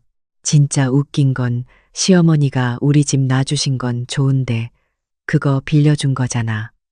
언제든지 내놓으라 그럴 수 있는 거야. 그래서 나 요즘 진짜 스트레스 받아. 그럼 어떻게 할 건데? 일단 전화는 절대 안 받을 거야. 문자도 한참 있다가 답장하고. 그러면 알아서 연락 안 하게 될 거 아냐? 그리고 만약에 정말 몸이 안 좋아지시면 요양병원이라도 알아봐야지. 나는 절대 집에서 간병 못 해. 나도 내 인생이 있다고. 친구가 웃으면서 말했어요. 야, 너 진짜 똑 부러지긴 하다. 나 원래 이래. 착하게만 살면 손해야. 특히 시댁일은 선 그어야 해. 더 이상 듣고 싶지 않았어요. 장바구니를 든 손이 떨렸어요. 숨을 쉬기가 힘들었죠. 제가 관심 받으려고 아픈 척 한다고요. 며느리 인생 생각 안 하고 병원에 같이 가자고 한다고요. 요양병원에 보내야 한다고요. 그동안 혼수 다 해주고 집도 빌려주고 손주도 매일 봐주고 그렇게 해줬는데 이렇게 생각하고 있었다니. 발걸음을 돌렸어요. 그들이 저를 보면 안 될 것 같아서요. 집으로 돌아오는 길에 눈물이 계속 났어요. 길 가던 사람들이 쳐다봤지만 참을 수가 없었어요. 집에 와서 하루 종일 울었어요. 머리가 아파서 약을 먹었는데도 잠이 안 왔어요. 내가 뭘 잘못했나? 너무 많이 해줬나? 아니면 반대로 부족했나? 계속 생각했지만 답이 안 나왔어요. 다음 날 아침 거울을 봤어요. 눈이 퉁퉁 부어 있었죠. 하룻밤 사이에 10살은 늙은 것 같았어요. 그때 결심했어요. 이제 그만하자. 나도 내 인생을 살아야지. 이렇게 당하고만 살 순 없어. 서랍장을 열어서 오래된 서류 봉투를 꺼냈어요. 거기에는 광명 아파트 등기부등본이 들어 있었어요. 제 명의로 되어 있는 그 서류를요. 찬찬히 살펴봤어요. 네, 분명히 제 이름이었어요. 박미경. 소유자는 저였죠. 오전 내내 고민했어요. 이러는 게 맞나? 너무 잔인한 거 아닌가? 하지만 소연이가 한 말들이 계속 머릿속을 맴돌았어요.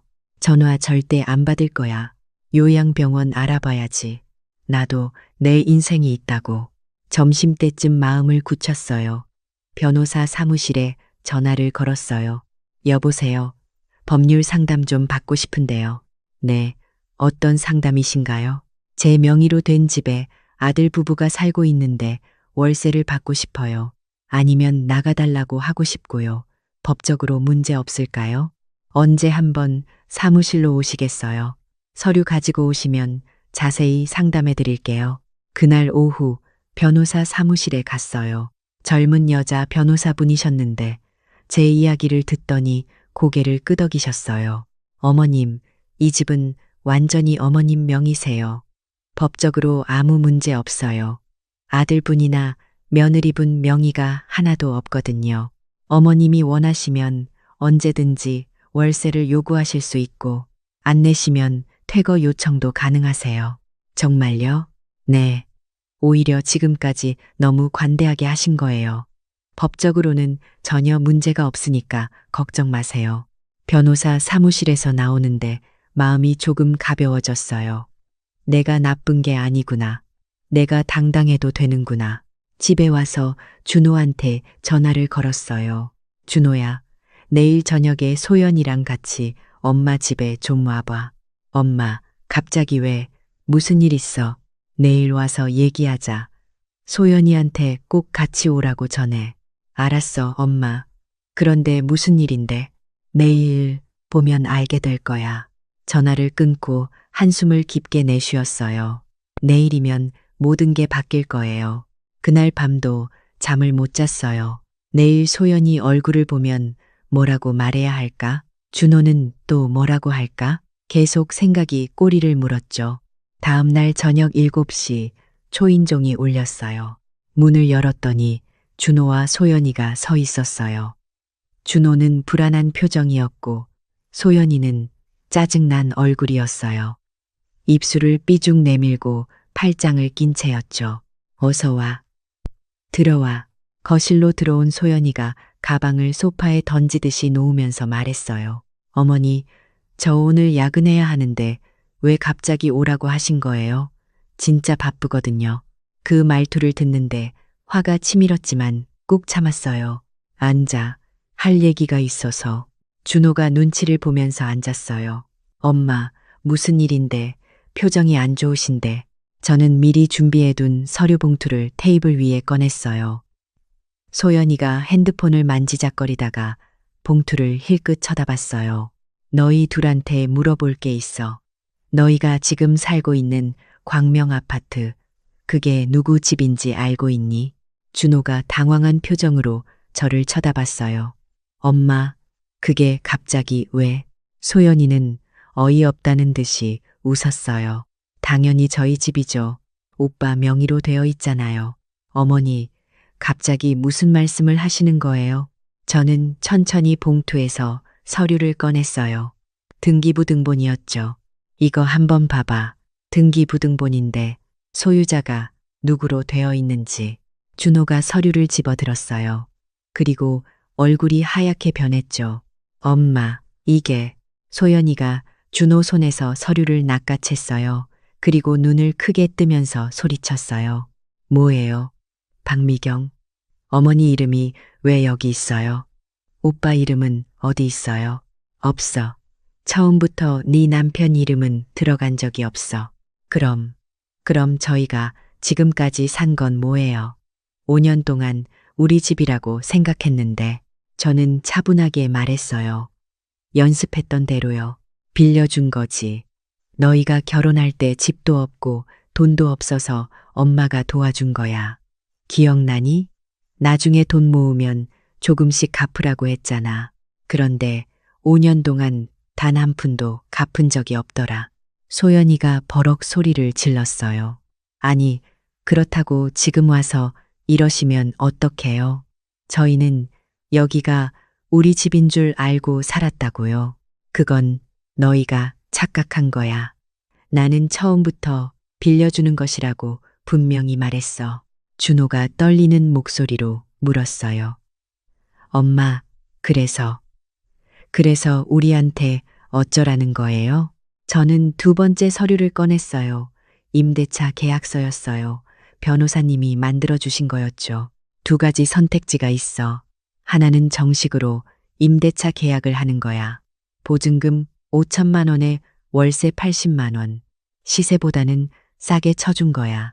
보증금 5천, 월세 80. 어머니, 저희가 그 돈이 어디 있어요?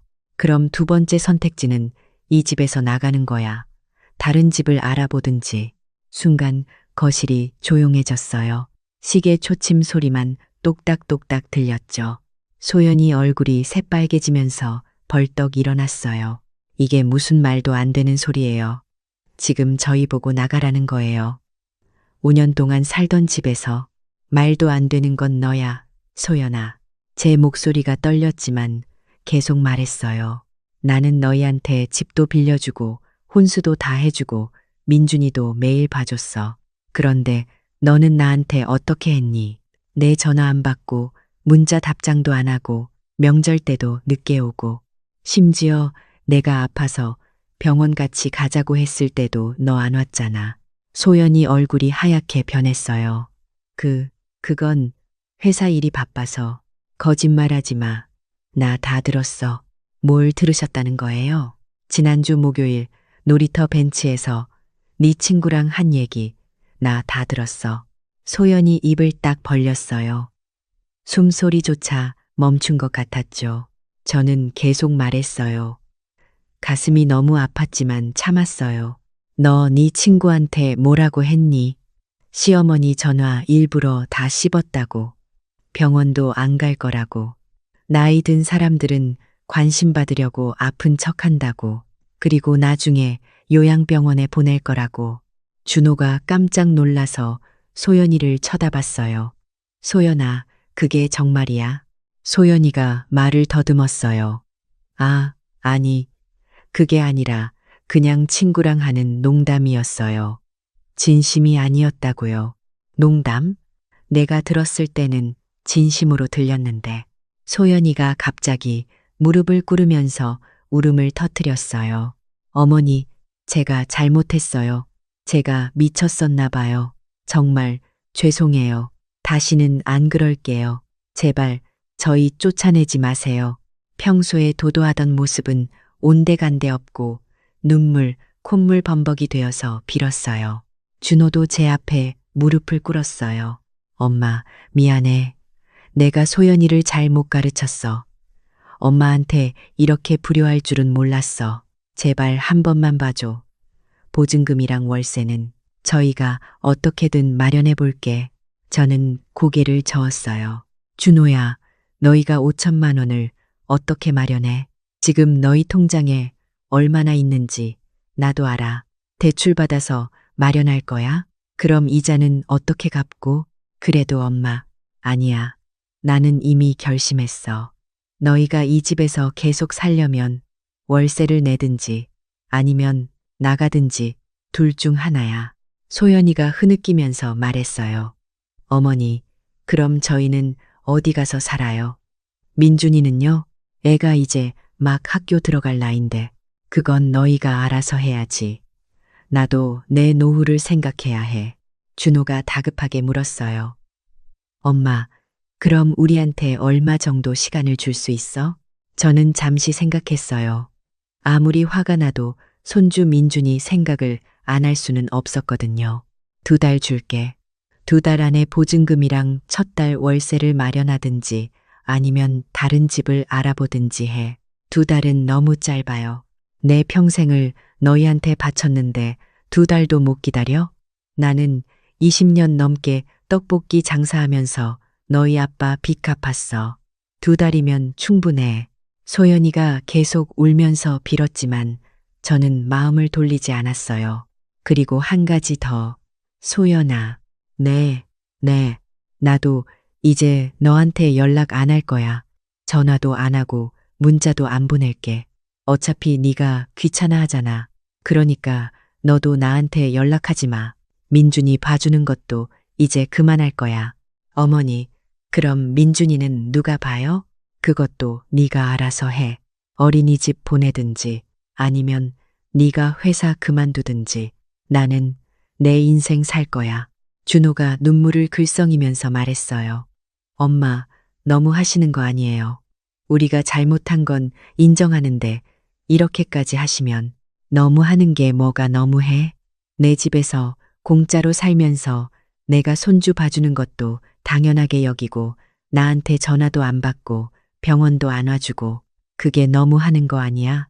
준호가 아무 말도 못했어요. 저는 자리에서 일어났어요. 오늘은 이만 가봐. 2달 뒤에 연락할게. 그때까지 결정해.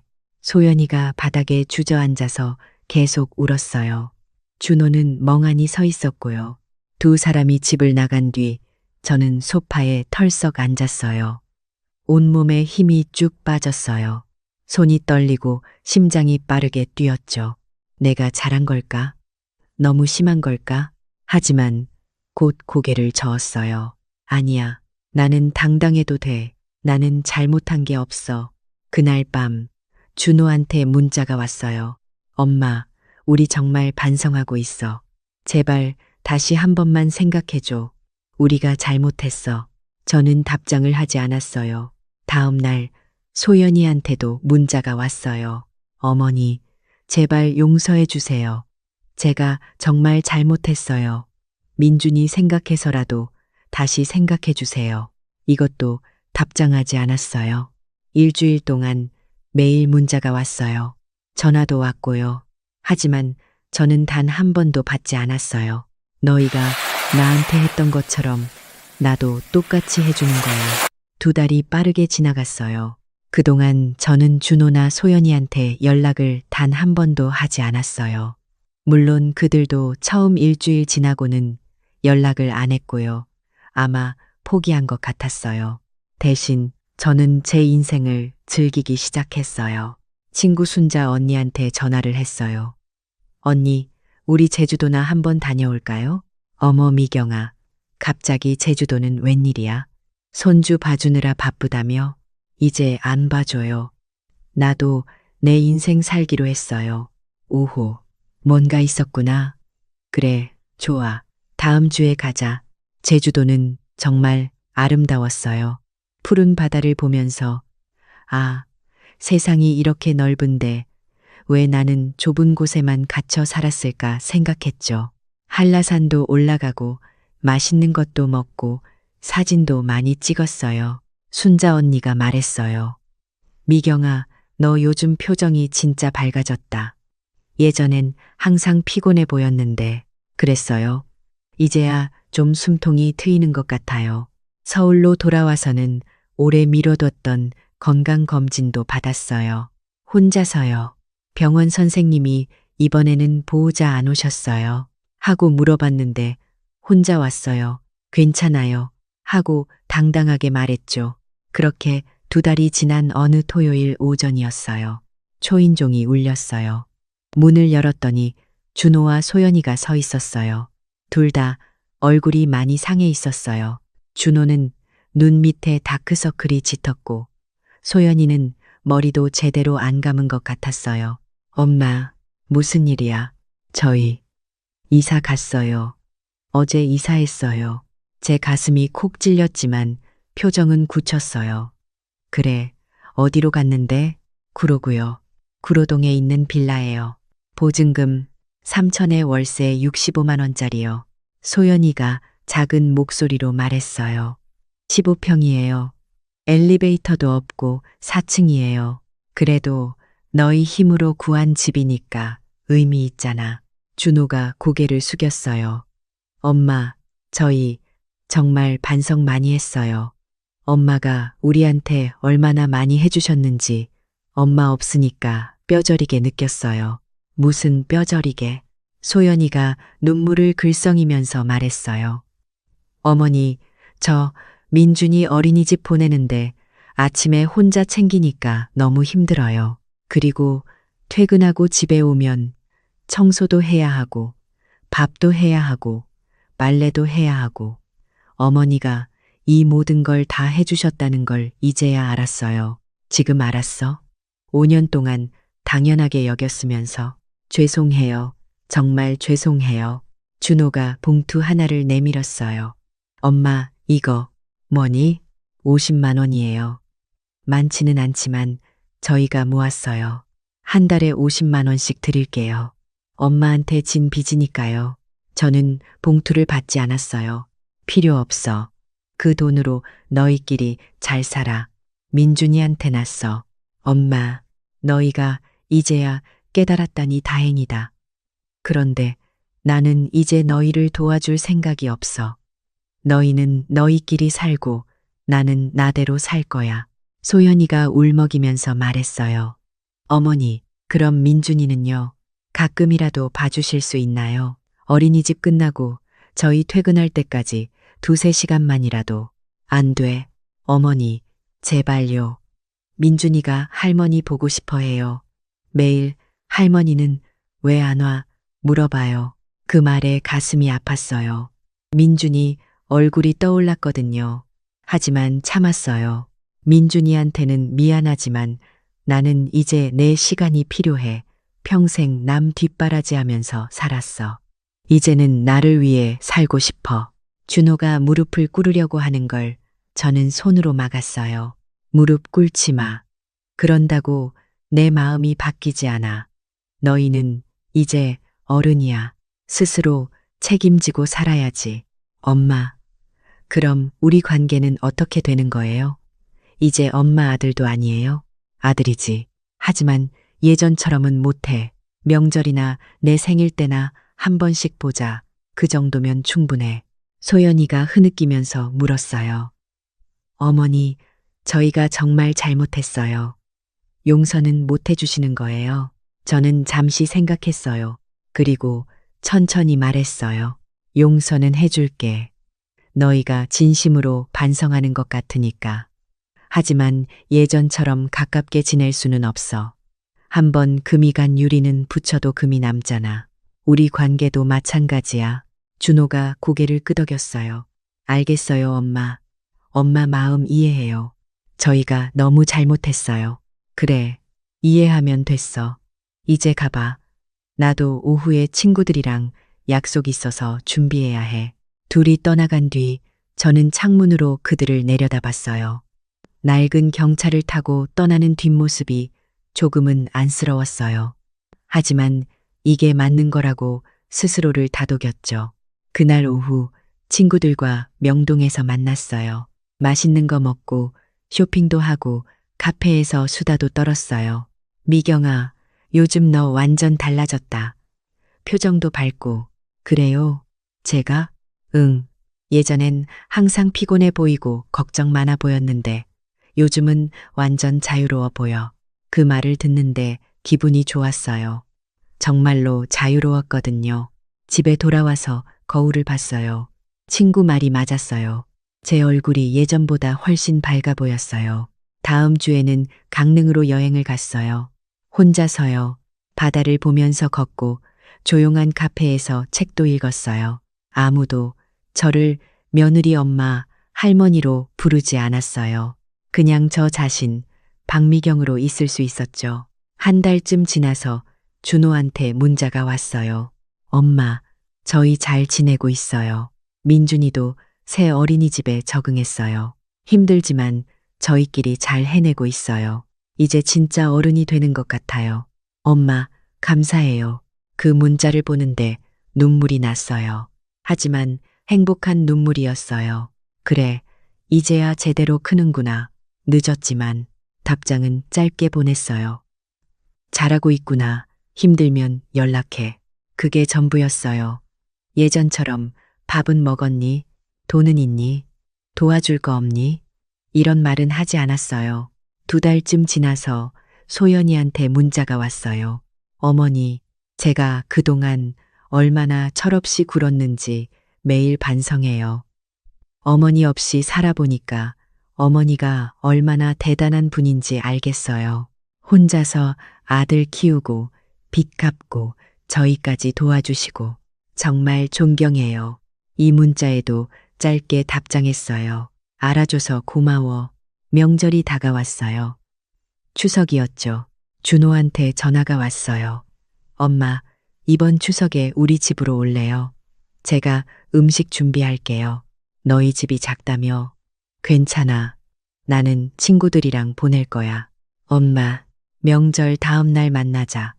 그때 가서 민준이 얼굴이나 보고 올게. 알겠어요, 엄마. 추석 당일 저는 친구들과 호텔 뷔페에서 식사를 했어요. 명절 음식 만들느라 고생할 필요도 없고 설거지할 필요도 없었어요.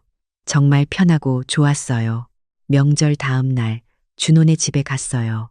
구로동 빌라였어요. 정말 좁더라고요. 계단도 가파르고 벽지도 오래됐고 문을 열고 들어갔더니 민준이가 달려왔어요.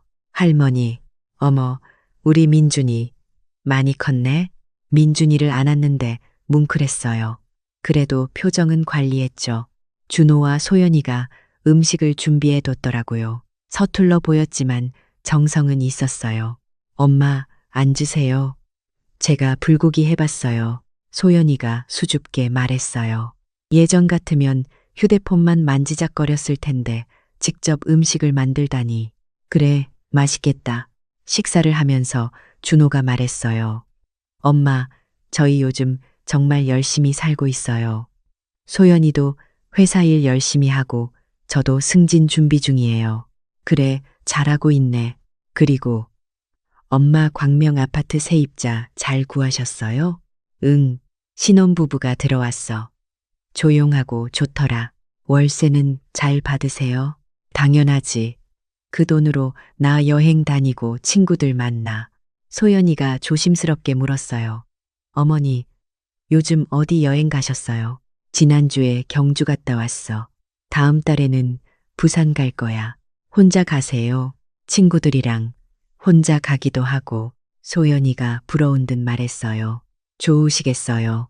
저는 회사 일하고 집안 일하고 민준이 돌보느라 여행은 꿈도 못 꿔요. 그게 엄마가 되는 거야. 나도 그렇게 살았어. 2시간쯤 있다가 일어났어요. 이제 갈게. 민준아, 할머니 갈게. 잘 지내. 할머니, 다음에 또 와요? 응, 또 올게. 준호가 현관까지 배웅 나왔어요. 엄마, 조심히 가세요. 자주 연락드릴게요. 가끔만 해. 나도 바빠. 택시를 타고 집에 돌아오는 길 창밖을 보면서 생각했어요. 이 정도 거리가 딱 좋아. 너무 가깝지도 않고 너무 멀지도 않고. 그렇게 6개월이 흘렀어요. 제 삶은 완전히 달라졌어요. 아침에 일어나면 누구를 위해 밥을 차릴 필요도 없었고 전화가 올까봐 핸드폰 붙들고 있을 필요도 없었어요. 그냥 제가 하고 싶은 대로 살았죠. 화요일에는 수영을 배우기 시작했어요. 66살에 수영을 배우다니 친구들이 놀라더라고요.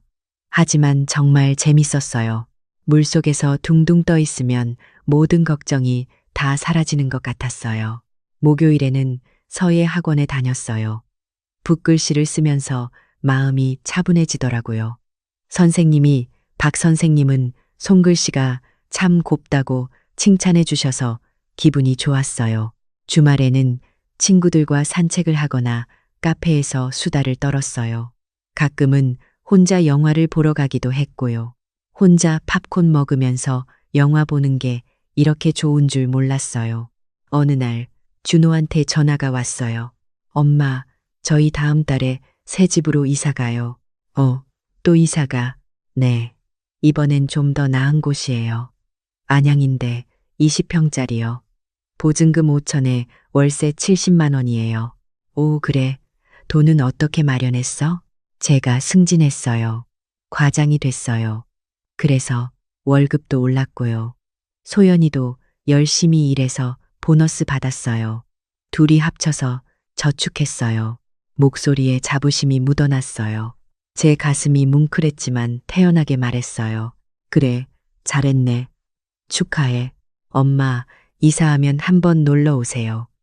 이번엔 방도 하나 더 있어서 엄마 오시면 주무실 수 있어요. 그래, 언젠가 갈게. 전화를 끊고 나서 웃음이 났어요. 저 녀석들이 정말 크긴 컸구나. 한 달 뒤 정말로 준호네 새 집에 갔어요. 구로 빌라보다 훨씬 나았어요. 깨끗하고 햇빛도 잘 들고 엘리베이터도 있었죠. 소연이가 직접 만든 점심을 차려뒀더라고요. 김치찌개랑 계란말이, 나물 반찬들이요. 맛은 글쎄요. 아직 서툴렀지만 정성은 느껴졌어요. 어머니, 맛없죠? 제가 아직 요리를 잘 못해서. 아니야, 맛있어. 직접 했다는 게 중요하지. 소연이가 수줍게 웃었어요. 요즘 유튜브 보면서 배우고 있어요. 민준이한테 맛있는 거 해주고 싶어서요. 그래, 잘하고 있네. 민준이가 제 옆에 앉아서 말했어요. 할머니, 나 이제 초등학교 들어가. 1학년이야. 어머, 벌써 초등학생이네. 우리 민준이 다 컸네. 응. 그리고 할머니, 나 한글도 다 배웠어.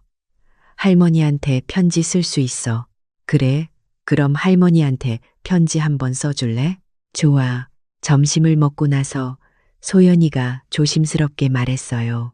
어머니, 사실 어머니한테 드릴 말씀이 있어요. 뭔데? 소연이가 준호를 쳐다보더니 깊게 숨을 쉬었어요. 정말 죄송했어요. 그동안 어머니한테 한 짓들을 생각하면 지금도 얼굴이 화끈거려요. 전화 안 받고 무시하고 뒤에서 험담하고 정말 최저 며느리였어요.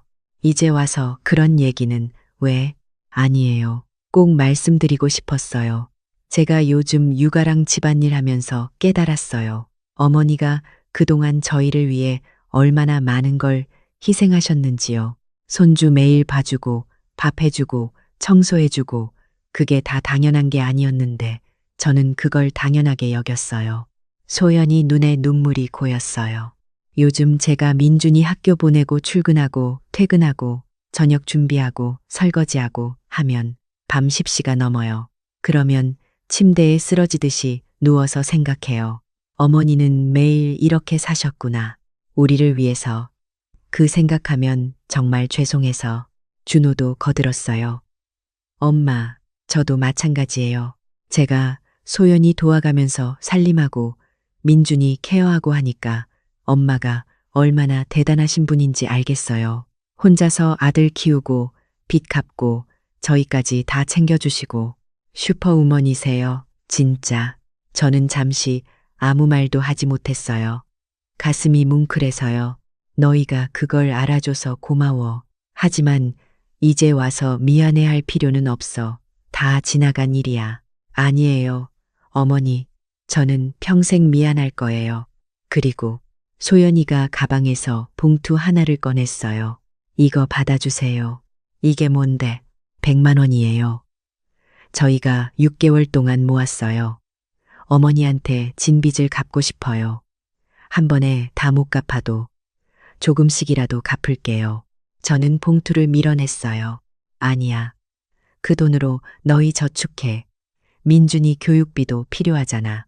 어머니, 나는 월세도 받고 있고 돈 걱정 없어. 너희가 잘 사는 게 나한텐 더 큰 효도야. 소연이가 눈물을 닦으면서 말했어요. 어머니, 정말 감사해요. 저희한테 이렇게까지 해주시고. 괜찮아. 근데 한 가지만 약속해. 네, 뭐든지 할게요. 민준이한테 할머니 욕하지 마. 그리고 민준이가 나중에 커서 시댁이나 처가댁 생기면 너희처럼 행동하지 않게 잘 가르쳐. 준호가 고개를 끄덕였어요. 네, 엄마, 꼭 그렇게 할게요. 민준이한테 할머니가 얼마나 훌륭한 분인지 매일 얘기해주고 있어요. 그날 저녁 집으로 돌아오는 길에 문득 생각했어요. 나는 잘한 걸까? 너무 냉정했던 걸까? 하지만 곧 고개를 저었어요. 아니야, 내가 저렇게 하지 않았으면 저 아이들은 절대 변하지 않았을 거야. 때로는 단호함이 필요한 법이에요. 며칠 뒤 정말로 민준이한테 편지가 왔어요. 삐뚤빼뚤한 글씨로 쓴 편지였죠. 할머니, 사랑해요. 할머니는 세상에서 제일 멋있어요. 나중에 크면 할머니한테 맛있는 거 많이 사드릴게요. 민준이가 그 편지를 보는데 눈물이 났어요. 하지만 행복한 눈물이었어요. 지금은 1년이 넘게 지났어요. 저는 여전히 제 삶을 즐기며 살고 있어요. 작년에는 친구들이랑 일본 여행도 갔다 왔고요. 올해는 유럽 가볼까 계획 중이에요. 준호네는 한 달에 한두 번 정도 만나요. 명절이나 제 생일, 민준이 생일 같은 특별한 날에요. 그 정도가 딱 좋더라고요. 너무 자주 만나면 또 서로 부담되니까요. 소연이는 이제 정말 달라졌어요. 명절 때 일찍 와서 음식 준비 도와주고 제 전화도 바로 받고 가끔 어머니 요즘 어떻게 지내세요? 하고 먼저 연락도 해요. 물론 저는 잘 지내. 바쁘니까 자주 연락 안 해도 돼. 하고 답하지만요. 지난달에 소연이가 둘째를 임신했대요. 처음에 어머니 도와주실 수 있으세요? 하고 조심스럽게 물어보길래 저는 웃으면서 말했어요. 산후조리원 보내. 요즘은 다들 그렇게 한대. 나는 가끔 민준이나 봐줄게. 소연이가 놀란 표정으로 괜찮으세요? 라고 물었지만 저는 당연하다는 듯이 말했죠. 나도 내 생활이 있어. 너희도 이제 어른이니까 알아서 잘할 수 있을 거야. 이제 제 삶의 중심은 저예요. 며느리의 엄마도 아니고 손주 할머니도 아니고 그냥 박미경이에요. 어제 수영장에서 한 아주머니가 물어봤어요. 선생님은 손주 안 계세요? 요즘 다들 손주 봐주느라 바쁘던데. 손주 있어요. 근데 애들이 알아서 잘 키우니까 저는 편해요. 어머, 부러워라. 저는 맨날 손주 봐주느라 허리가 끊어질 것 같아요. 힘들면 안 봐주시면 되죠. 선생님, 인생도 소중하잖아요. 그 아주머니가 깜짝 놀란 표정을 지었지만 저는 그게 당연하다고 생각해요. 우리 세대 여자들은 평생을 누군가를 위해 살았어요. 딸로 태어나서 부모 말 잘 듣고 시집 가서 시부모 모시고 아이 낳아서 키우고 손주까지 봐주고 정작 자기 자신을 위한 시간은 없었죠. 하지만 이제는 달라요. 저는 제 남은 인생을 저를 위해 쓸 거예요. 다음 주에는 친구들이랑 설악산 단풍 보러 가기로 했어요. 다음 달에는 도자기 만들기 원데이 클래스도 신청했고요. 그리고 내년 봄에는 정말로 유럽 여행을 갈 계획이에요. 가끔 준호가 엄마 너무 무리하지 마세요. 건강 챙기시고요 하고 걱정하는데 저는 웃으면서 말해요. 걱정 마. 엄마 아직 팔팔해. 너희나 잘 살아. 어떤 사람들은 제가 너무 냉정하다고 할 수도 있어요. 손주도 안 봐주고 아들 며느리 도와주지도 않고 혼자 놀러만 다니는 이기적인 시어머니라고 생각할지도 몰라요. 하지만 저는 후회하지 않아요. 평생을 헌신하며 살았는데 남은 인생마저 그렇게 살 필요는 없잖아요. 저도 꿈이 있고 하고 싶은 게 있고 살고 싶은 삶이 있어요. 그리고 결과적으로 이게 더 나았어요. 준호와 소연이는 독립적으로 살아가는 법을 배웠고 저는 제 인생을 되찾았으니까요. 가끔 만나서 반갑게 인사하고 밥 먹고 이야기 나누고 또 헤어지는 거. 그 정도 거리가 딱 좋아요. 너무 가까우면 서로 상처받고 너무 멀면 서운하니까요. 오늘도 저는 핸드폰을 보다가 웃음이 났어요. 민준이가 보낸 사진이었거든요. 학교 소풍 갔다 온 사진이요. 사진 밑에 할머니, 오늘 재미있었어요. 할머니도 여행 재미있게 다녀오세요. 라고 쓰여 있었어요. 저는 답장을 보냈어요. 우리 민준이 사진 고마워. 할머니도 다음 주에 설악산 가. 사진 찍어서 보내줄게. 그리고 창밖을 바라봤어요. 가을 하늘이 정말 파랗더라고요. 이제부터가 진짜 내 인생이야. 박미경의 인생. 저는 달력을 펼쳐서 다음 여행 일정을 확인했어요. 그리고 여행 가방을 꺼내기 시작했죠. 이게 제 이야기예요. 시어머니 전화도 문자도 절대 받지 않던 며느리에게 똑같이 복수한 엄마의 이야기. 복수라고 하면 좀 거창하지만 사실은 그냥 제 권리를 되찾은 것뿐이에요. 당당하게, 떳떳하게요. 여러분도 만약 비슷한 상황이라면 용기를 내세요. 당신의 인생은 당신 것이에요. 누구를 위해 희생만 할 필요는 없어요. 때로는 단호함이 모두를 위한 답이 될 수 있어요. 저는 오늘도 행복합니다. 제 선택을 후회하지 않아요. 그리고 앞으로도 계속 이렇게 살 거예요. 자유롭게, 당당하게, 제 방식대로요.